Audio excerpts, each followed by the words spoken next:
All right, guys, so if you're like me, you possibly have a broken fuel selector valve in your truck. This is for my truck's 1997. The selector valve's broken, and I just don't want to buy another one. It's like 300 something dollars, very expensive.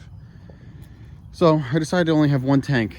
Now, as opposed to getting the Bronco tank, which is a 38-gallon tank and removes your spare tire, I decided to put a Super Duty tank in my truck, or attempt to. So this tank is 38 gallons. I got it at a junkyard. It was $100.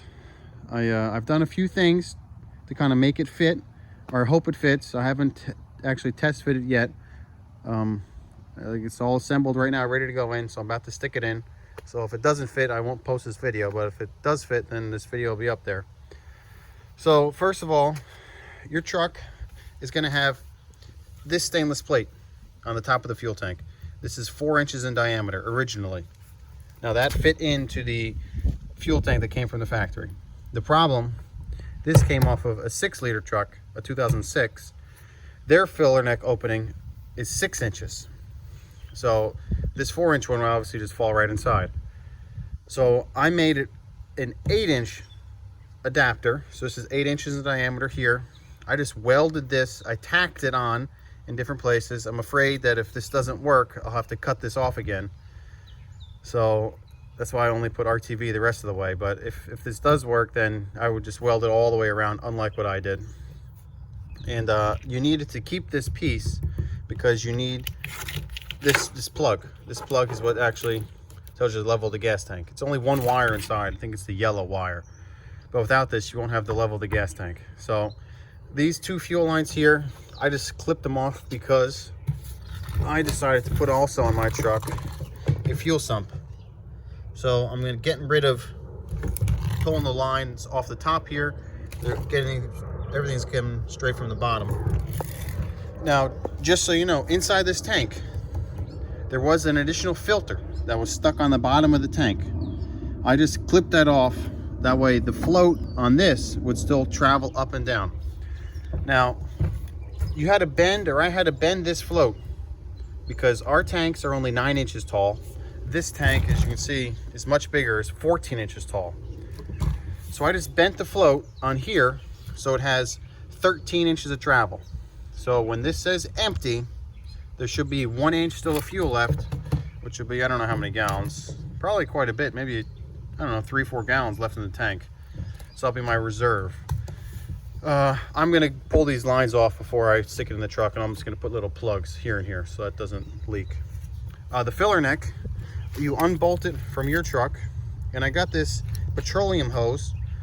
It's 1.25 inches ID. You need that to fit on the plug here on this tank. This is 1.25 inches, and it just sticks in perfectly in the filler neck over here. I am gonna put a clamp. See, there's like a little that little diameter right there. That is, I'd say, maybe a little less than 1.25 inches OD. So it fits on there. It's a little snug, not super tight. So I'm gonna somehow put a clamp here. Maybe I can bend this so this doesn't move. This tank had 2 vents. One here, one here. This is a 1/4 inch OD fitting. So I have 1/4 inch ID hose. I'm gonna put a little barb clamp there, little barb clamp there, so that it fits. One other thing, because this tank is much larger, you needed to make new fuel straps. So what I did, this is the one for the front of the tank. This is the one for the rear of the tank.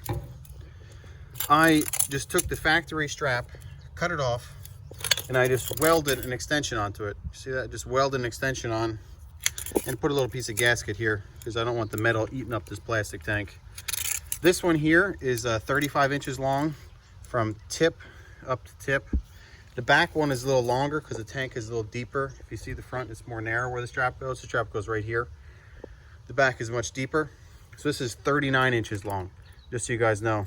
I still have to drill 2 holes here to bolt it up. I didn't drill those yet, but I'll drill those before I put it in. Now, my truck is a dually. It's an extended cab. The support for, I guess it's called a carrier bearing, was very close to hitting the tank right here. So I used a little torch, heated it up, put it on side, and just put a dumbbell sitting on it and push this in this is really the spot you have to do. I'd heat the whole area around, but this is pushed in maybe about an inch. So the tank is a little deformed there, but it's fine. I didn't poke a hole in it. I put a little too much heat here. Hopefully you guys don't do the same mistake I did. So this is ready. This will be 38 gallons. So I won't have a fuel selector switch anymore. So that won't, I don't have to fix that. That's $300 to fix. I won't have the lines in the top. It's just gonna go straight from the bottom out of that sump. I got that on Amazon. It was like $100. Yeah, so, oh, one other thing. I am gonna cut these off. I don't want these hanging down low. So I will cut those off. And then on the front of the tank, once it's installed, I'm gonna make here, it's gonna go across here and down, kind of like a little cover for this tank. So it's gonna be a metal plate that goes here and here. Now, sorry, this tank, it is bigger, so it's gonna be closer to the ground. When it's sitting in the truck, doing a little dry run, the distance between here, mine's a stock 2-wheel drive dually, between here and the ground was about 9 inches. Now this is still sitting higher than the differential. Maybe it's about, I'd say 2 inches higher up than the rear end diff. So this isn't the lowest point on the tank. Even though this sticks down, this is still above the diff. So the diff is still lower than that. You will be able to see it, but it's black. I don't really care. So hopefully this works.